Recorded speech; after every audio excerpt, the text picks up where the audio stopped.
Aloha,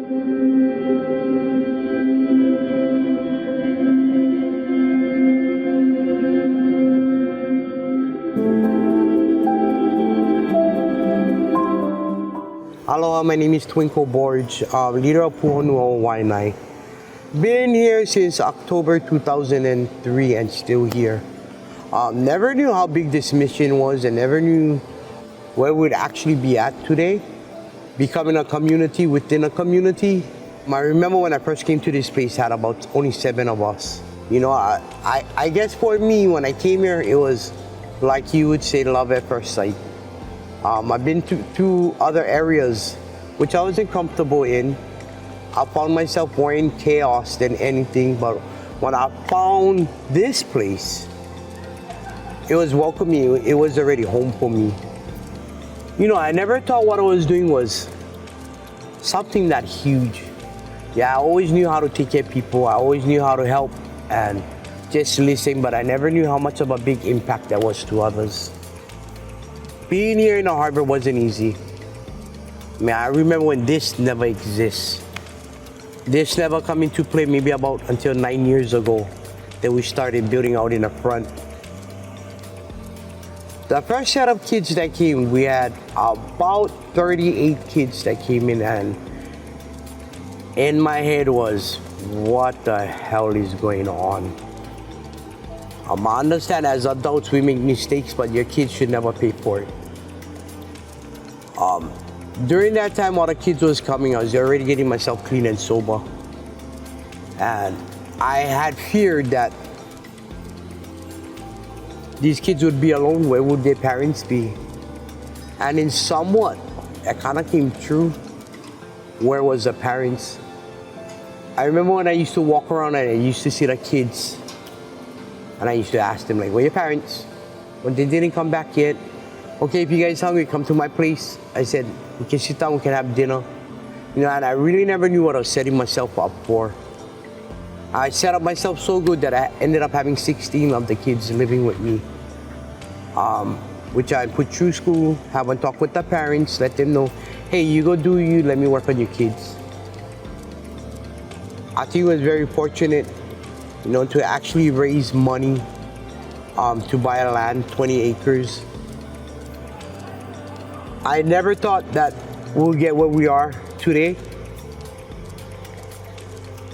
It's huge. It's, to me, a blessing, but it's hard work. It takes a lot out of you, you know. I have 2 kids now that I'm guardianship over. Hopefully, I get the papers done with having to adopt them, besides having one mission. I don't care how much money we raised, where we at.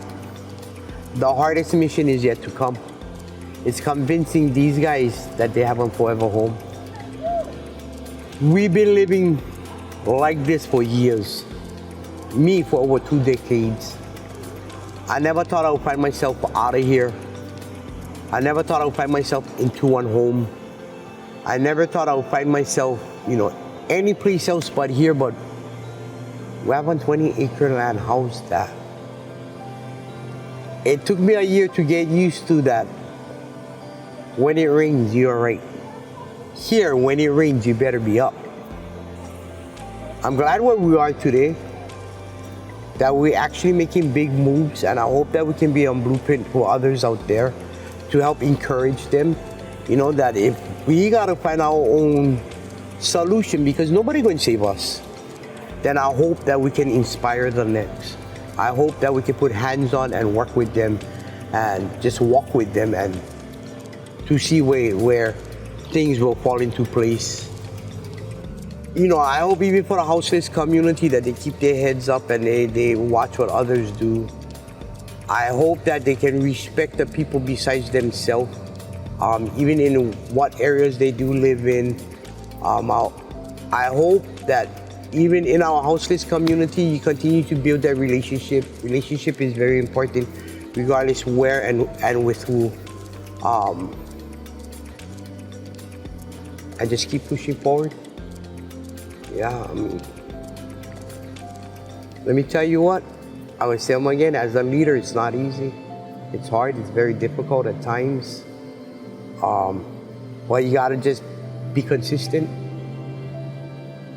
Always remain in that aloha way and respect.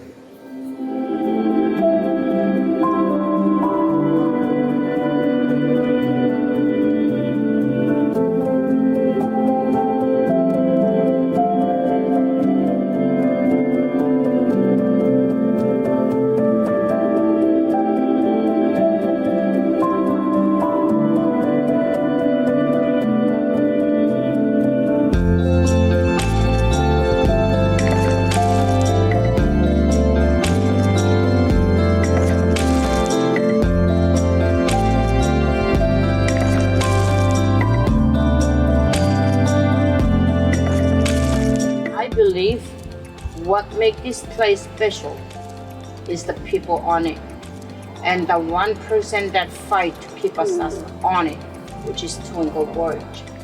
Thanks to her, if she didn't go fight for us, especially me and my kids, we will be struggled somewhere else.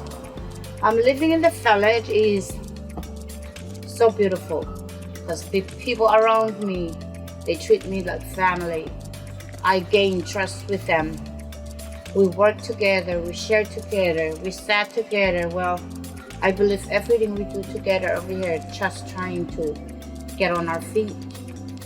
And the routine that I do every day over here, which is make sure my place is clean for my children, make sure they have food on the table, make sure their roof is not leaking.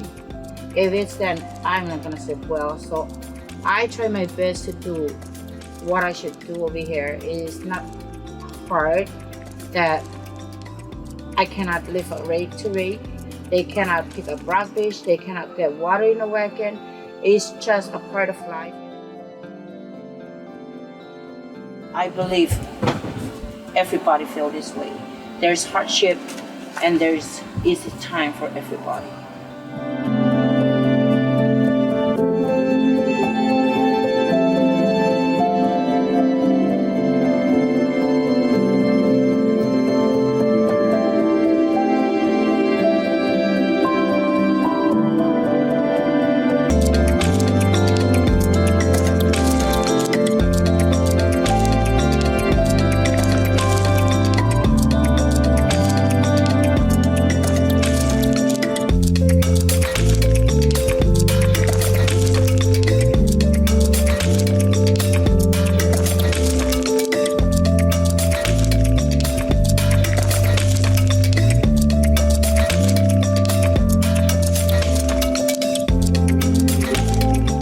So we appreciate what the people have been bringing to us and sharing us. I really thank them, especially to everybody, donors and like just donations. I am thankful. I am really thankful.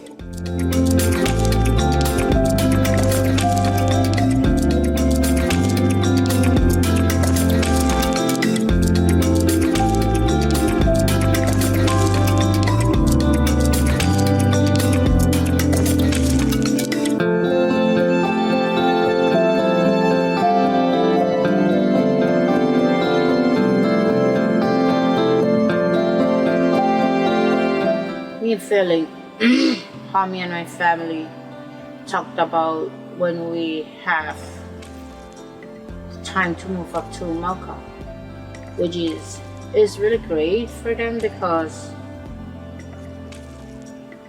they never been in a house.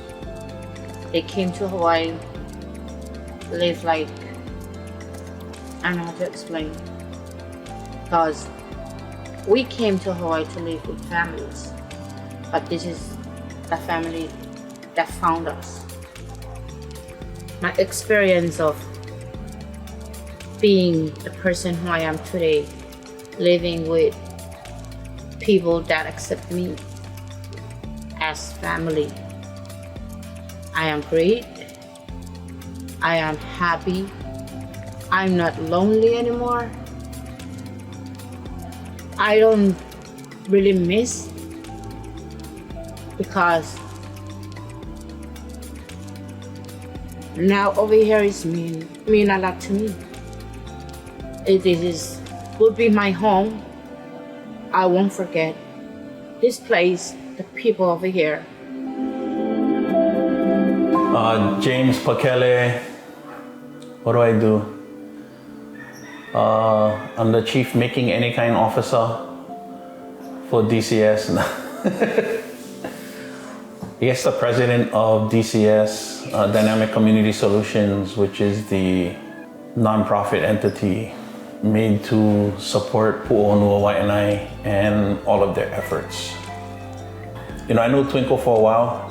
I didn't really know much about, what she was doing, where she was living or anything. I never really paid it no mind. I went to the neighborhood board meeting and then we started attending those pretty regularly.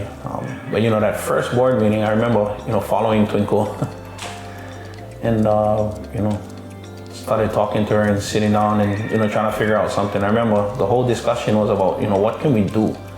I started sitting in, advocating for them at, all these neighborhood board meetings, and I ended up sitting in meetings with Twinkle when they used to meet with the state, and slowly got more and more involved. So, we was even asking the state, can we sign a lease for the property? That way we can, legally lease the property. And so the nonprofit that was originally formed, even doing that was a whole long process. Andrea Tupola, and she wanted to help us out and said, hey, come to my house and we'll figure this out, because everybody else that was telling us that they was gonna help us form this nonprofit was trying to charge us like $2,500 and we had no money. So when we met with the governor, we said, hey, we get this community here and the value is in the community and the relationships that was built. And these guys are each other's support system. And, please just give us the opportunity to keep our community together. So at the end of 2018, after all of that, we started this fundraising campaign, and they started putting us in touch with a whole lot of people. And we found out that there was so much support, and the end of 2019, we pretty much raised all of the money to purchase the land, which was $1.4 million. But we have all the infrastructure in now. At this point, Royal Construction came over and gave us some good discounts, put in a lot of work. And so all the city, all the sewer lines and all the water lines are in. We're currently waiting for the okay to tie in to the water supply and to tie into the actual city line. But everything on property is in. So we have, our very first Haleaina, that we call them, is the kitchen and bathroom facility, and we are just about ready to build out more of these demo units. This is basically the bedrooms. We're able to purchase the property, so we don't have an outstanding mortgage that we gotta push on, and collect a little bit from everybody for. So. The rents would probably be, something closer. We're trying to aim for about $250. We don't know what will come out exactly, but it'll pretty much be something like a utility share, right? Whatever the electric come out to, and the water and the sewer, whatever insurances we have to carry, and probably a little bit extra to, for future maintenance and make sure we have, enough money to maintain the facilities and fix whatever gets broken. So, we're gonna do about half of the property is gonna be used for agriculture, in different ways. So, either, harvesting or carrying or tending for the plants. If we can do a nursery where, people can, we can get guys to just seed some plants and, grow starters, and somebody go and sit down at the farmer's market with starters.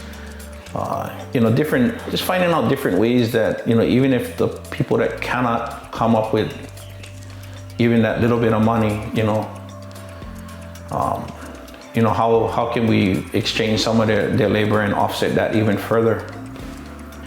I'd really like to work on a way that we can get projects like this done in a reasonable time. But we need to make space for the people living on the beaches and in the parks. It's us as a community, I think, that need to, find different ways and places, it's just, but it's not that it can't be replicated, it can be replicated. Just the right, focus and guidance and help and resources absolutely can be replicated.